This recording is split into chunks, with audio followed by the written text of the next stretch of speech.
Back to Kosher Hygiene 101.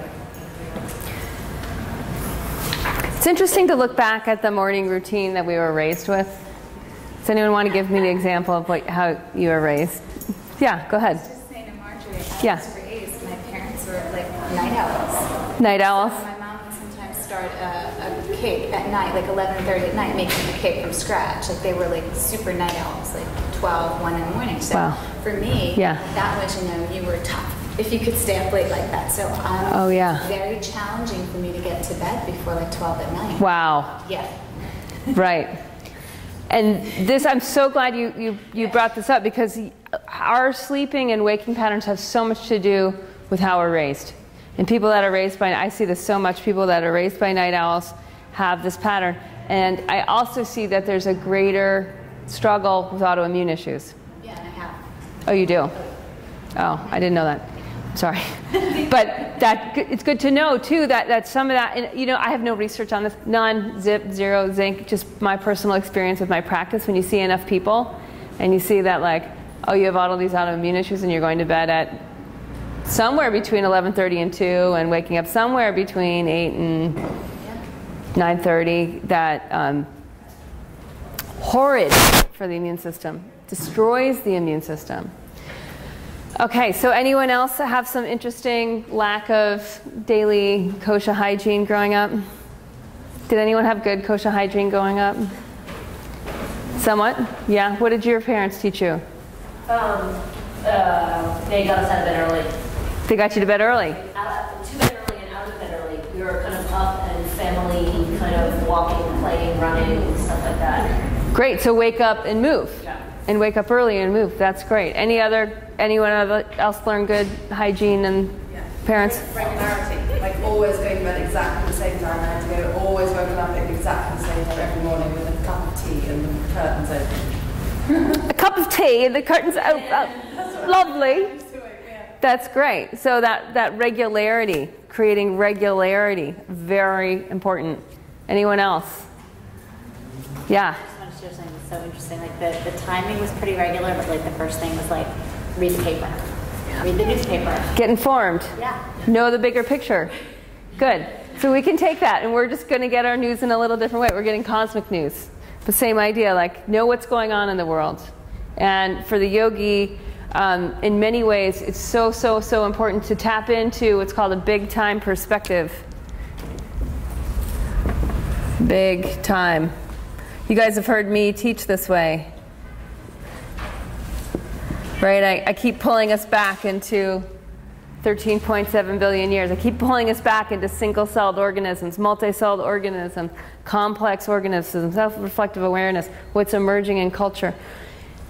That shifts us out of the monomaya kosha. That's a good hygiene practice for the monomaya kosha. It's big-time perspective. It's very important to do in the morning every day, because otherwise you might totally forget, and you might think like, I'm me and I'm so important and my thoughts are so important and the way I feel is so important, my emotional situation is so important, and we might just trip out on that for like days at a time and totally lose cosmic perspective, which means in a way that we're actually, when we do that, it's stressful to the nervous system. It's limited. It's a contracted state. The perspective, the belief system itself is limited and creates a contracted state for the nervous system.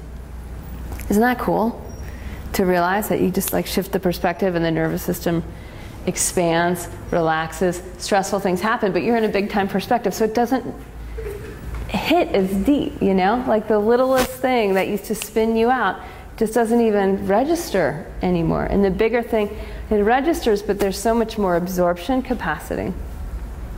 Okay, anyone else? Good things you learned from your parents? Oh, come on. Dinner at the same time every night? Early dinner? Kitchen closed after dinner? Anyone? Kitchen closed? What time was the kitchen closed? I remember the time that she had this little sign that was like, ooh, a sign! I need one of those. Yeah. Kitchen closed. Good. So kitchen's open, kitchen's closed. Did anyone learn to clean up after dinner? Yeah, clean up. And then the kitchen's done, right? It's clean, it's done, we're done. Okay, that's another really good one. What about snacking? Was anyone not allowed to snack? Did anyone have to wait until dinner to eat? We had snack rules. Snack rules. Yeah.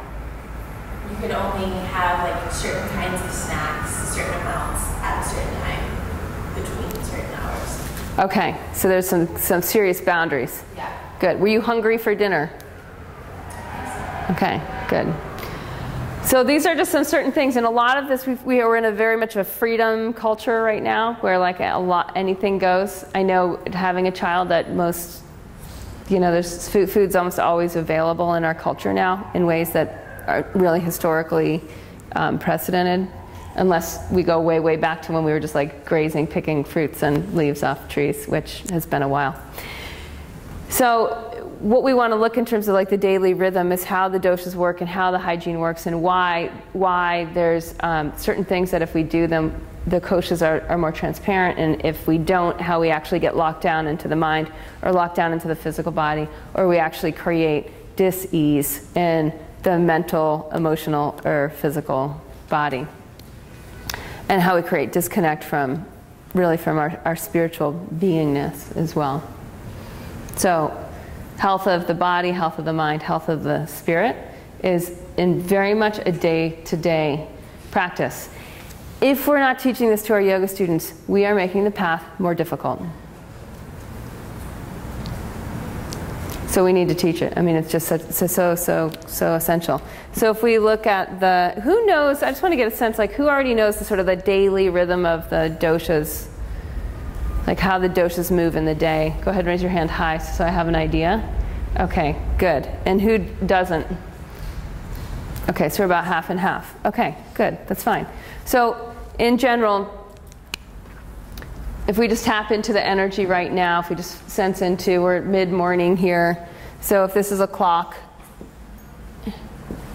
what are we at, about 10 o'clock? 10:45. Okay, so we're if this is a clock, and here's 12, and here's 6, and here's, that's 10, 2. Okay, so we're nearing the time. The sky is very, very blue right now. It's much bluer than 2 hours ago. The sun is bright, so there's more color, and there's more light, and there's more heat. What does this sound like? Pitta, right? Very simple. Is anyone getting hungry? Did anyone who not snack during break? Is anyone who didn't snack getting hungry? Me too. Okay, so pitta. Pitta equals bile. Bile in the human body is strongest in the middle of the day. It's the most appropriate time to eat the densest, heaviest food. If we don't, our bile will be unsatisfied. It won't have something to chew on.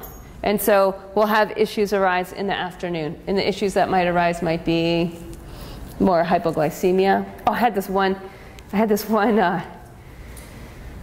school teacher, kindergarten teacher, and she was getting crazy hypoglycemic, crashing, moody, just ups and downs. It was creating an emotional roller coaster.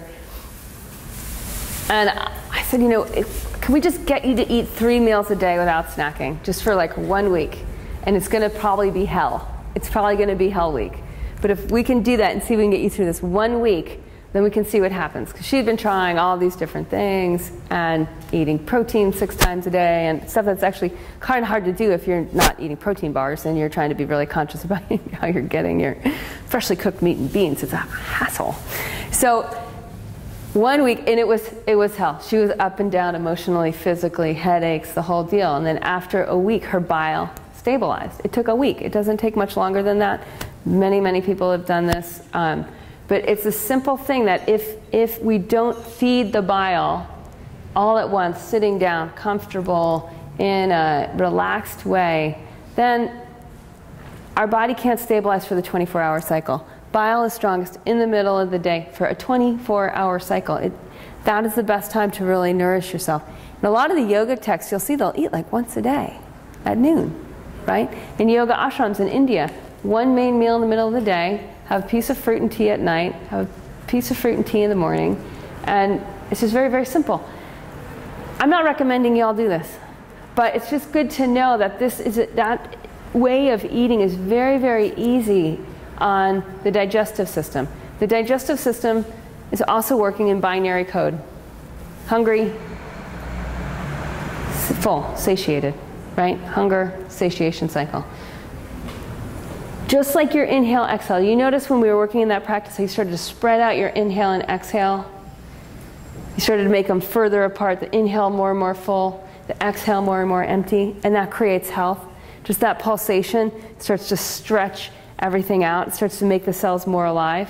The same thing's true with the hunger satiation cycle, which has been totally thrown out the door in our culture. And for most of our families, it's been thrown out the door. Like any parent that has a kid that's in somewhat of a normal preschool, elementary school is like fighting the snack system. Because they have built-in snack times. They eat breakfast, they go, they have snack. And then they have lunch, and then they have snack. And then most parents will actually feed their kid then on the way home instead of having them wait to dinner. It's totally amazing. We're like raising a world of snackers. And what that does is make the blood sugar go whoo, whoo, whoo, whoo, whoo, whoo, and you never start metabolizing your fat tissue. To metabolize your fat tissue, which is a very slow, steady relaxation response in the metabolism, to actually get there, you cannot have any nutrients in your blood. Your blood sugar has to be low to metabolize your fat. So that's why it's so important to stretch out that binary code in the hunger satiation cycle. So is that what happens when you do the cleanse?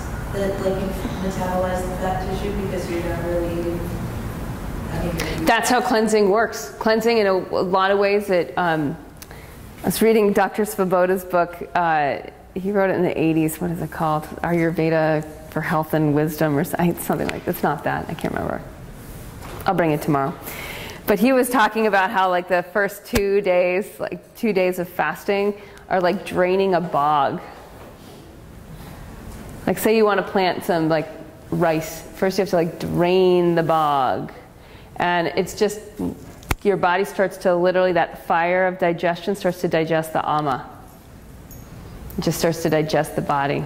It's very challenging to do, and I go back and forth with fasting because I've been getting so much feedback on how many people have eating disorders that are in my detoxes, and it's like a lot of people can't go to extremes like that because they're still relating to this body in a more narcissistic way.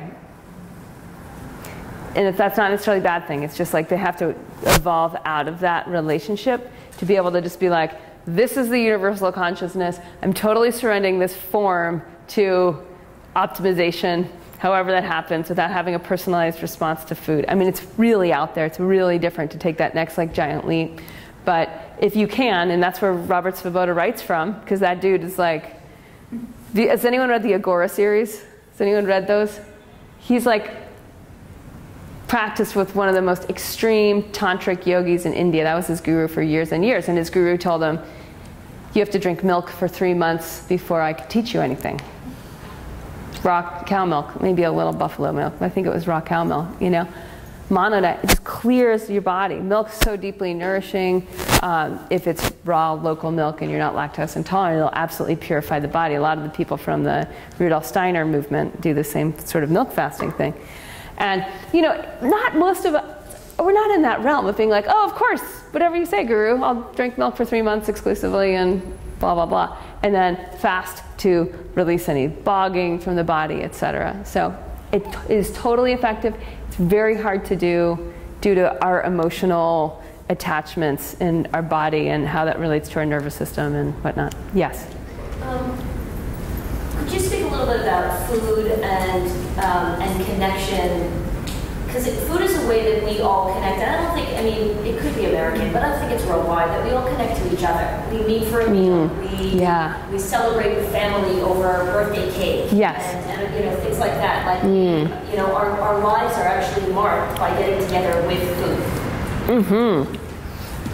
Yes. So in the form of attachment to this body and food, as it relates to connecting to something bigger with food. Yeah, and connected to, well, we all have to eat, right? The body, it's a joy, and it's a pleasure, and it's something too that, like, I don't know about you, but like preparing food for myself and preparing food for 3 or 4 people, there's not much time differential in there. Like it's the same number of steps with just slightly more ingredients, you know? And so there's that whole sense of also of like efficiency and community, and it makes sense for us all to do this together. I think most of the problems have honestly come in the like massive processing of food, just the post-industrial food revolution, which went into processed foods. And now at the dinner table, like you bring you and all your extended family members together, and chances are you and them do not enjoy the same food. I went out to dinner last night to a raw foods restaurant with a friend from college, and it was like really fun to look at the menu and be like, what do I want? There's really nothing that is gonna like make me feel like shit. You know? So I had a green juice, I had a green soup, and I had this tostada, and it was so fun to hang out with my friend and just relax and talk and drink water and take in all this green nourishment, and afterwards feel incredible, feel better than when I sat down, and you know, as it should be, right? And have no sort of like weird digestive heaviness or that sort of thing that you feel when you've been eating food that's more along what someone else is used to eating than what you're used to eating at home, etc. So I think what's happened is that something that used to be totally normal and totally fun and enjoyable now, because there's so much processed food in culture, including in our family culture, many of us were raised on it, many of our family members are still totally comfortable with it and feel totally fine on it. It's not as much of a relaxing, enjoyable experience for us. Is that anyone's experience?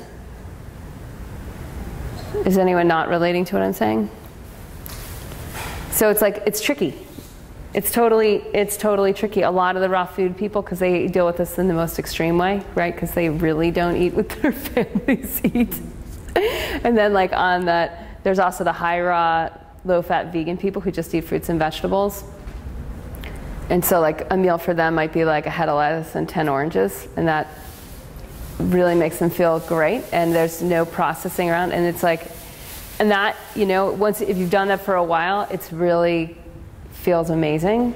It's hard to violate by eating something like a turkey sandwich at a family get-together with some chocolate cake after. You know, I mean, it's just like can you see the differentials here? So what the body's used to in an AMA-free zone where like kosher hygiene's at a max and there's like so much prana running through the body, to something where there's like a meal where there's literally, you're like, where is the prana? Oh, there's a grape. You know, I mean, that's the reality for a lot of people. So I don't know, it was interesting to hearing Dr. David Simon, who was an amazing neurosurgeon, Ayurvedic doctor. He was Deepak Chopra's partner at the Chopra Center. He died this spring.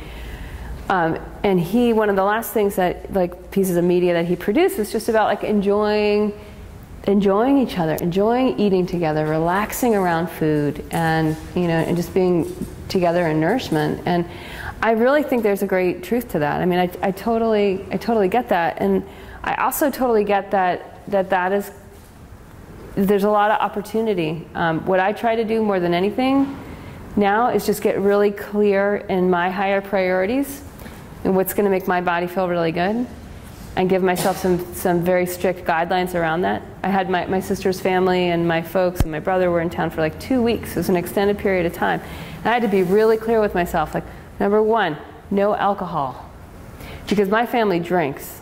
And my siblings were very close in age, we're very similar. We'll go mountain biking for like 4 hours, come back, I'll start drinking beer. And I'm like, no alcohol. So what did I do? I bought cases of Pellegrino, sparkling Pellegrino. And so my husband was so cute, he'd stick them in the cooler for me, and after the bike ride, he'd hand me the Pellegrino, and he was like handing everyone else the beers. And it's just like, this is what I'm going to do. And I told them, I just told them, I'm like, I'm not drinking alcohol with everybody. And so little things like that, and my folks, everyone's like drinking vodka tonics and all that. And no one really knew I wasn't, I didn't have to make an announcement to anybody, I'm not drinking. they didn't know I'm drinking Pellegrino with like a slice of lime and maybe a shot of lemonade in there, just for kicks. But like, that's kind of what I do. And then I always say, like, I'll bring the salad, and I'm always contributing what I can eat that other people will enjoy. And then, a little here. Most of my clients, I recommend like 80% stay on what you're normally doing when you're social, and then like the other 20%, just like be fine with that. But the problem is when we keep sacrificing our own ethics, when we keep sacrificing what our body's needs are, we're not going to make progress in health evolution, and if we don't, we're not able to influence culture. So there's just, you guys as yoga teachers are here for a reason. You're interested in optimizing health. You're into being in a body that is full of light, and it's just a very different body to maintain than a body that's not. One more thing I want to say on this is the story. Who is telling the story? You may have heard this one about the yogi that was like living, I don't know where I heard this, I'm not sure if it was in one of the courses, but the yogi that had been like not eating meat for whenever, and at this ashram had all the students be totally vegetarian, and then he like left the ashram and went out into the world, and like 2 weeks later one of his like old students passed him on the street. He was eating like a turkey sandwich, and he was like, what are you doing? And he's like, well, I'm in the world now, and this is, it's a different vibratory plane than in the ashram. And to me, that just really struck me that like there's just, the world has its own momentum in the outer world, in our families, and our family dinner table, and our family eating habits, and all that has its own momentum. And often what we're doing here is we're changing momentum. We're picking up a momentum of the pranic body, and the pranic body thrives on prana. And it thrives on foods that are rich in prana, that are easy to digest, that are easy to turn into energy. And most people out there, most people in your old life are really not interested in this, nearly to the degree that you are. So you cannot look there for support, and you can't really look there for, in a way, for like the feeling of like where you're going to find the nutrients that most meet your needs. But at the same time, you can totally enjoy hanging out with them. You can totally bring new foods into their lives. And I don't know, that's my sense. What's your sense?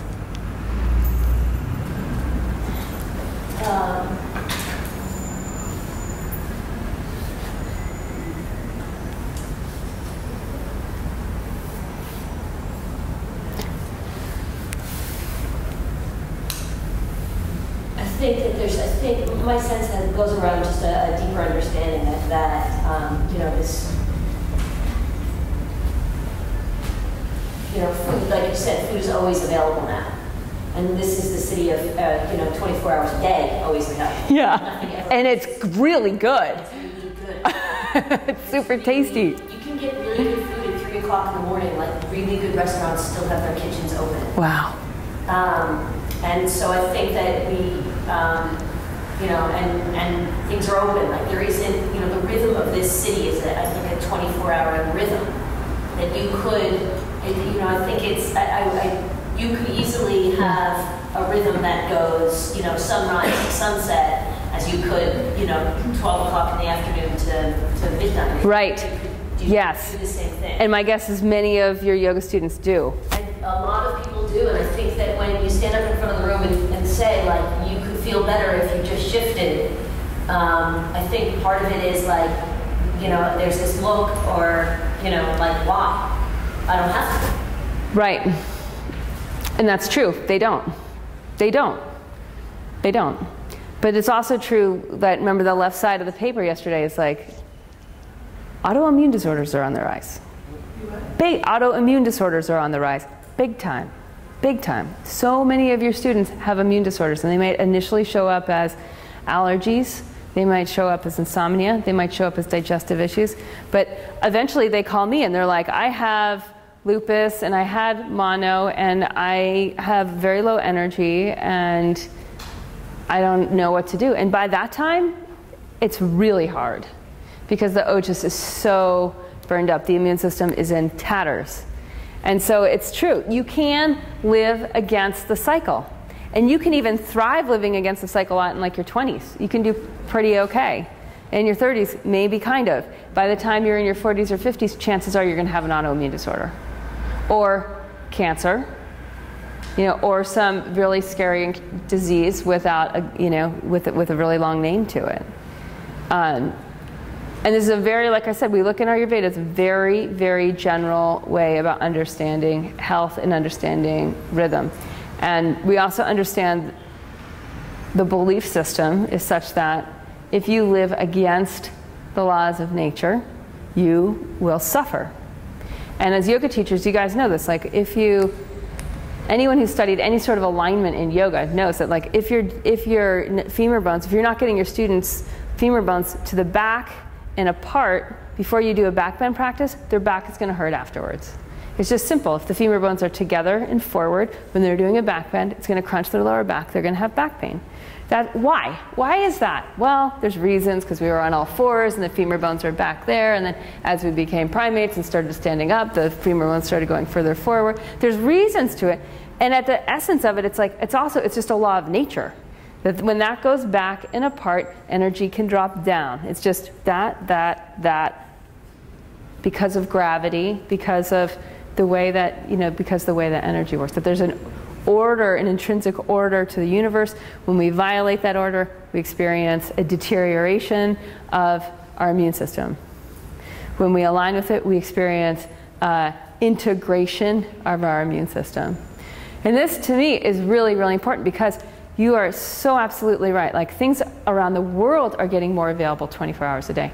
Wireless is available 24 hours a day. I mean, you can get up and be connected at 3 in the morning, whether you're doing it with your food body or whether you're doing it with your mind or whatnot. Like, we're going into an always-on culture. And it's interesting to ask yourself, as yoga teachers, like, poll your students. Like, who's experiencing a stress response right now? Like, who's in stress right now? Raise your hand.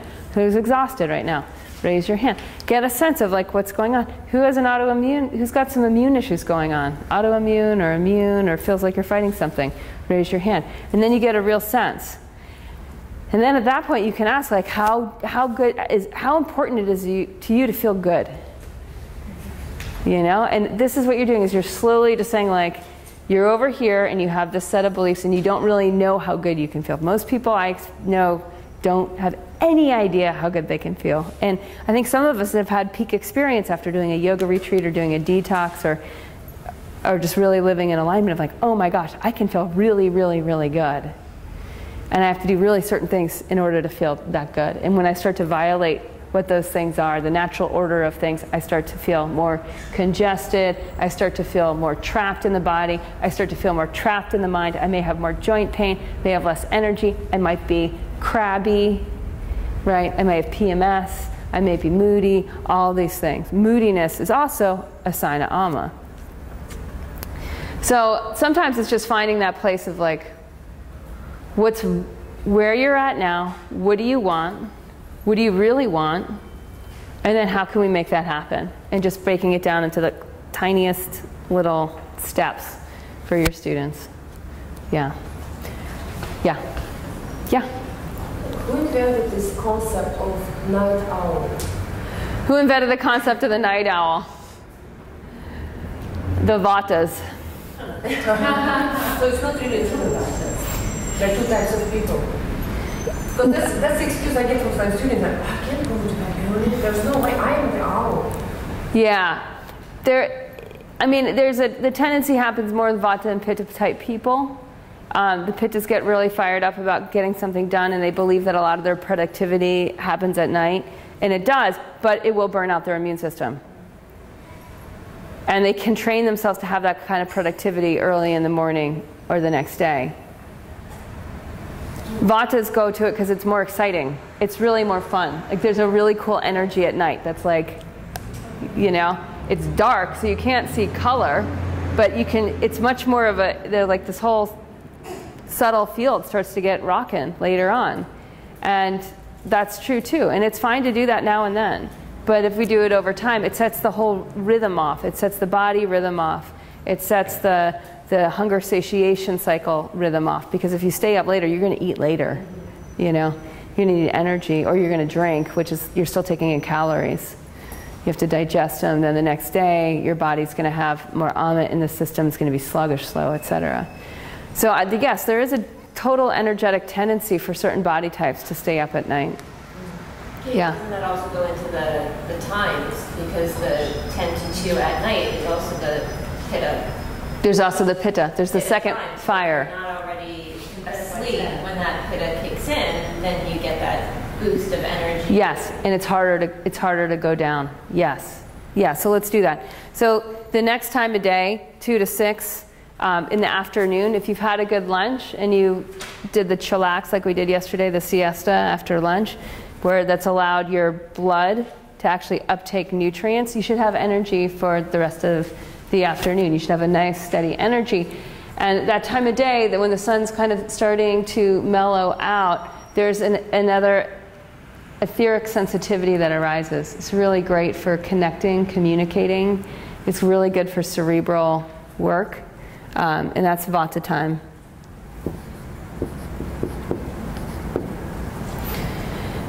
Often in this time we'll feel like if we haven't had a good lunch, we'll feel like we need a little something else. And that often happens because a lot of people aren't eating dinner until 8 p.m. A lot of people aren't eating dinner till around there, 8 p.m., when we should be just chilling out. And, you know, I imagine in the city, actually, when I started working with a bunch of yoga teachers from the city, a lot of them were eating dinner between 9 and 11 because they were teaching later at night, and they'd have the biggest meal at that point. So I know that's also common in the city, that if you're working a big day and you're going to just stay up, and that's when you hang out with friends. So this vata time of day, it's mellow, and it enables all of our, like a fullness of our mental capacity, fullness of like communication. Whenever you're trying to like get something done that's collaboration oriented, afternoon's really the best time to do it, just because that's when there's the most transparency in the field of connection.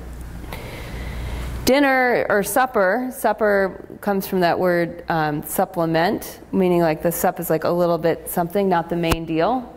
Dinner was the main deal. Dinner used to be lunch.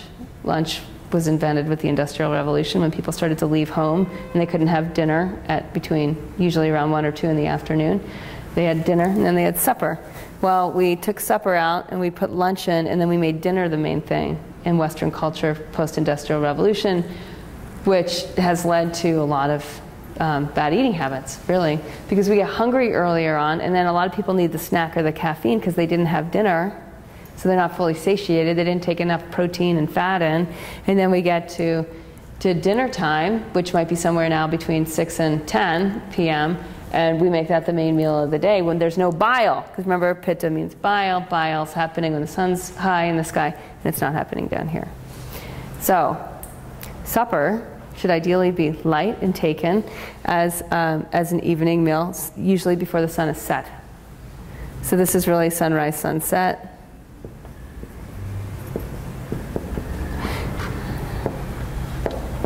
There's also, in that little video I just made, the Ayurvedic hipster household, I have the mom go do 20 minutes of pranayama before they eat lentil soup for dinner. And this is also a really good transition time. So for anyone who's like working and coming into the house, to give themselves a 5 to 20 minute transition phase where you tap back into the pranic body and you take nourishment from the pranic body.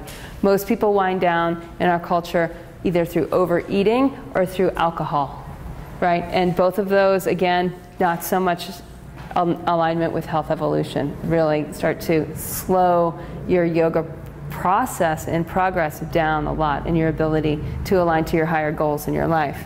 So this stuff is sort of very, very important, even though it's hard to do. Once we get some of the hang of it, we can start to feel it, and it starts to have its own momentum to pull us forward. The evening is when the sun goes down and the energy gets heavy. Anyone who's spent time out of the city and in the country and camping even, you might feel like, wow, the sun goes down and things start to get really slow around here. Especially camping, if you don't have any electricity, you'll feel your whole biorhythm slow down, and you'll realize, like, I'm tired, I want to go to sleep. And it's important to do that. And like you said, like before you get that second wind. So that is a heavier, more dense time. That's the time of kapha. And if we can go to bed, if we can like wind down somewhere between 8:30, I like 8:30 and 10. Usually then we can be asleep by 10 very easily.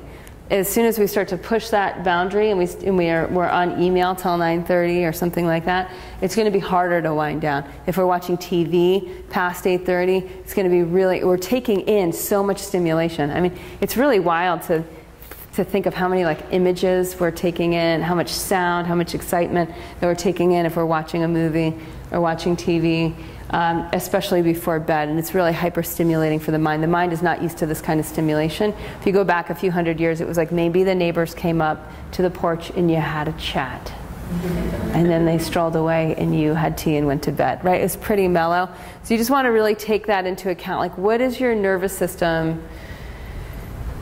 What is it capable of in terms of how much you can really take in and process in a way that is in alignment with what you really want? And if you're finding yourself being overwhelmed or exhausted, or you feel like you're burning out as a yoga teacher and you don't have the energy that you, or the enthusiasm that you want to have for your students, then I would really look at that what are you taking in, especially what are you taking in a time of day when energy is going down. Energy is going down. Kapha's water brings energy down. And so looking at that and saying, am I bringing my energy down enough, early enough? And as you do, you'll wake up the next day like, I'm so psyched to teach people what I know. You know, and it's just, it's such a different feeling than like, oh my gosh, I'm already overwhelmed. I feel like I'm, running 10 minutes late already. It's such, can you feel the difference in that? It's a very different pranic body experience. Okay, so then second wind, middle of the night, the pitta bile cleanses, it detoxes, the heat molecules actually like detoxify the interior of the body, the organ body, and help to move waste out, so that in vata time there's naturally a descending movement in the colon, and you should naturally wake up and have a bowel movement. Often people are constipated too in our culture because they're simply eating too late at night. And then their bowel pattern gets off because their body's digesting food at night. It's digesting food in the pitta time instead of digesting toxins. You can either digest food or toxins. Your body cannot do both at the same time.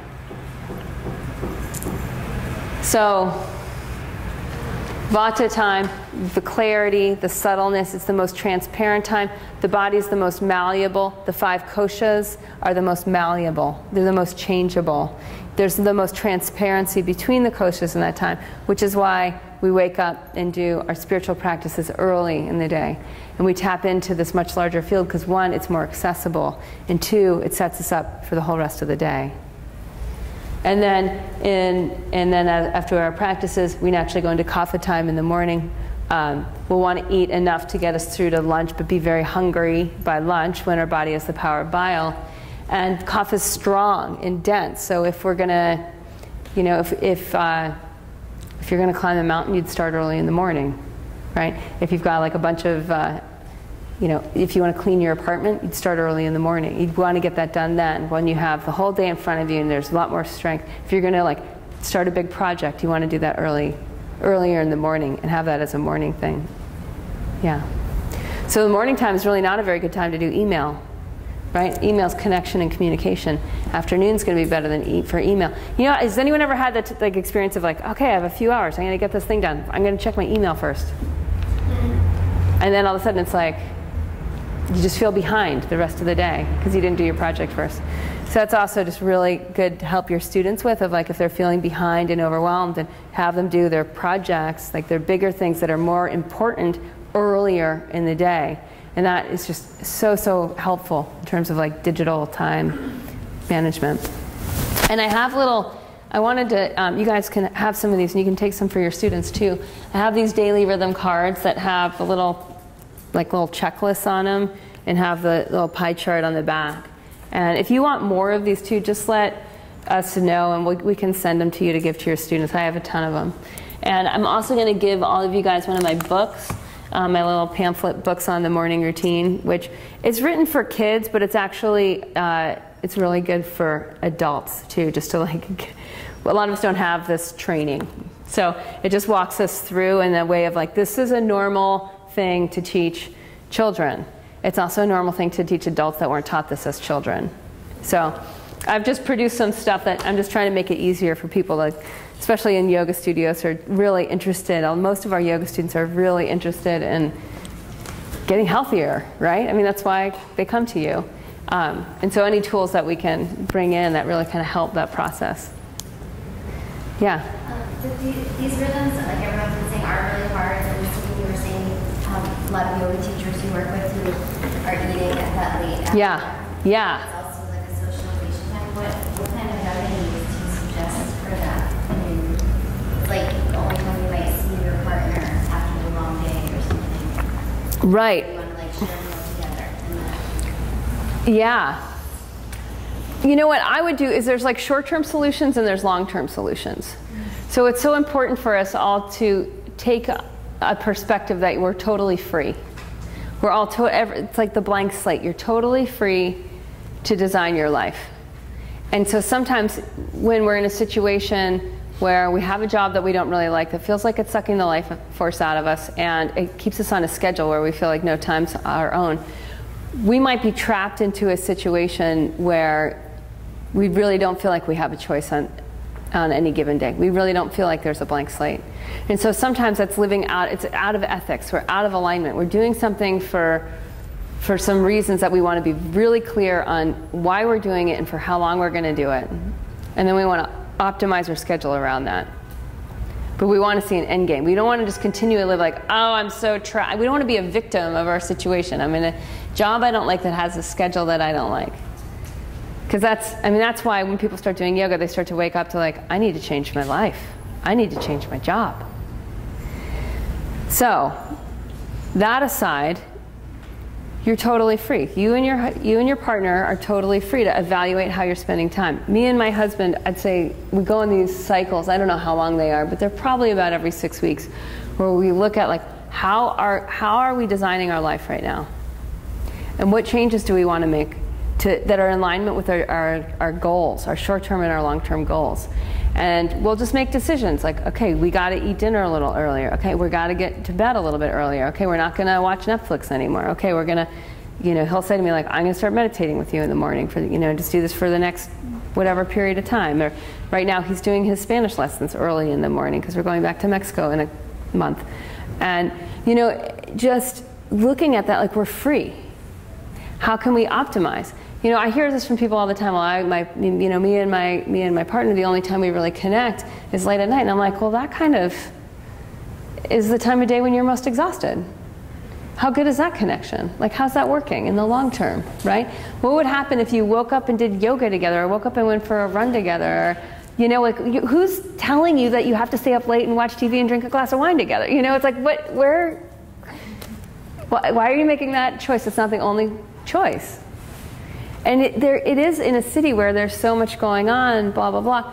It's hard having children, blah, blah, blah. It's hard. Like, there's all these things that make it hard. But at the same time, you have to say, like, this is the easiest time any human has ever lived in, period. Right? More and more people have access to food, have drinking water. Everyone here has clean drinking water. Everyone here can take a shower every day. Everyone here has plenty of clothes to wear. Everyone here is more or less in a job of their choosing. Right? And can change that, can get educated in any way possible. And we have to stop being a victim of our time and a victim of our commitments and start to say, wait, I am choosing everything, right? More or less that's happening right now. And there's things that I can do to make better choices on a minute level in alignment with my new goals, my new objectives, and to honor this whole Vijnana Maya Kosha, to honor the wisdom that I've known thus far. And that's hard, but when you can have those kind of conversations with your partner, they truly are a partner now. Like, they truly are like, yeah, how can we do this together, instead of just being someone that's actually like a drag against where you're trying to go. Yeah, we look at and talk about this stuff all the time in my household. If there's like anything's off, I have like the standard, like my kid can't have a runny nose sort of thing. Like, if my kid gets a runny nose, it's like, stop and drop everything, and like, what are we doing that's out of alignment? Because I just can't tolerate it. There's absolutely no reason for that. Our household rhythms are out of balance if that happens. If she's cranky at all, moody at all, not lovely and wonderful and personable and caring, then it's like we are clearly out of alignment because it shows up as moodiness. And the same thing's true with my relationship with my husband. If either of us have an emotional edginess, it's like we just stop, try to point it out in a kind way and say, like, what can we do to realign our schedule? Because so much of it is just that. And then we're really not taught the degree to which this daily rhythm, the Dina Charya, is important. And most of your yoga students have no idea of this, and they don't necessarily know that their PMS is related to their day-to-day routine.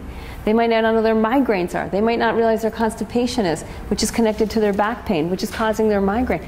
Like, there's not this understanding of the interconnectedness.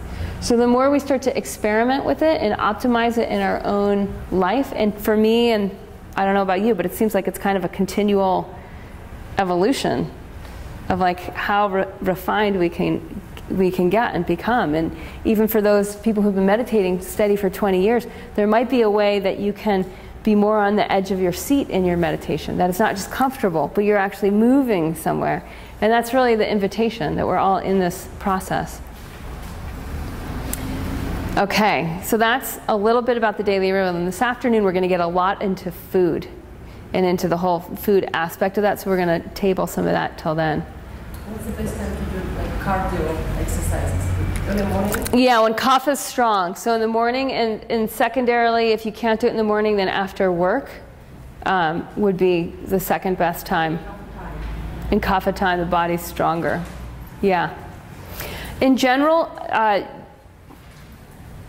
my sense is with exercise in general is that if you do it earlier in the day, your whole metabolism is so much more clear for the rest of the day.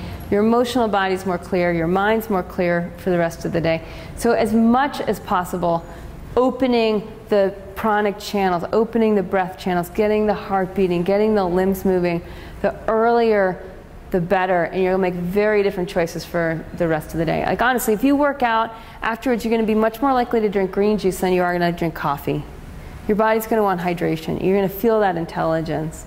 And the more you're stuck in the mind channels and disconnected from the body and disconnected that the pranic sheath hasn't had its pranic hygiene done, you're going to make choices that are just totally out of alignment with the body and have this whole perpetuation of different thoughts and emotions and create other patterns.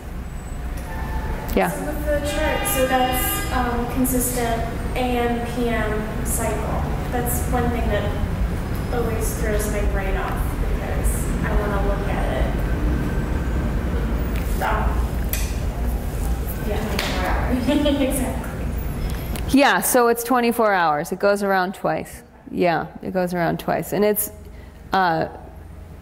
in a way, it's like the subtle at night, and it's you know, that binary code, like the nighttime, kapha night, pitta night, vata night. It's all more subtle. It's happening in a subtler way. In the morning, it's gross. Like kapha is strong to like move mountains in the morning, and pitta is strong to digest food in the morning, and vata is strong to organize the mental sheath and communication in the afternoon. And at nighttime, it's like kapha, it's a mellow energy, and that's why you can miss it, and then you have insomnia. And you can miss it, and you won't sleep as deep. Pitta's energy, you can miss it, and you won't have. Say you ate too late at night, you'll miss it, and then your body won't get that subtle level of detoxification. And the vata energy, you can miss it, and you won't have a subtle experience of yourself beyond your mind body. Does that make sense? Okay, good. So people with insomnia, do you suggest a lot of just going to bed earlier? Yeah, and it's just like the little kid, you know, it's like, were you the one who had to go to bed at a certain time? No. That was you. Yeah, just like, it is time for bed, you know? And as adults, it's really hard to put these kind of boundaries on our freedom, but. Like my mother has bad insomnia and trying to deal with it. Oh, as a mom, yeah. My mother. Oh, your mother. Yeah. It's really, kids do really well. Vata is very much balanced by rhythm. And the easiest way for Vata to go out of balance is to live arrhythmically, which means going to bed at 8 o'clock one night, going to bed at 10 o'clock the other night, eating dinner at 5 o'clock one night, eating dinner at 8 o'clock the other night. Now that is, in Ayurveda, is the cause of so much disease. And that's why with that 60% of Vata imbalance, the first thing to do is rhythm. The first thing to do is eat at the same time every day. Go to bed at the same time every night. Wake up at the same time every morning. I mean, it's just get back into rhythm. Because otherwise, it's too chaotic. It's not grounded. The energy doesn't have a way to, like, basically the immune system doesn't have a way to organize. And so it's just like things are just too up in the air. Okay. So I want to talk a little bit about Agni. Actually, just let me.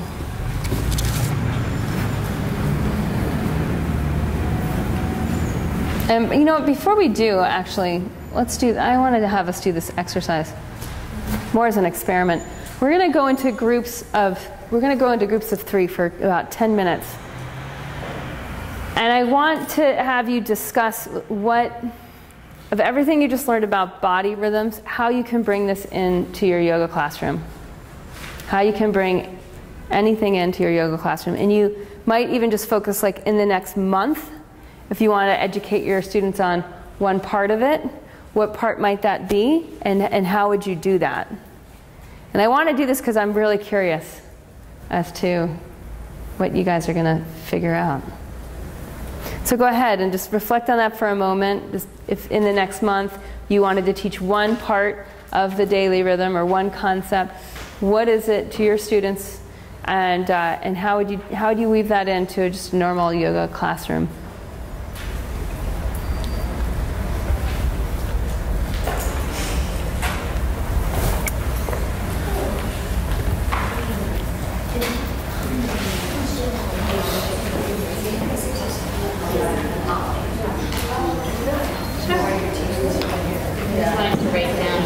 And if you don't teach, you can do it for your family or your partner or someone else in your life.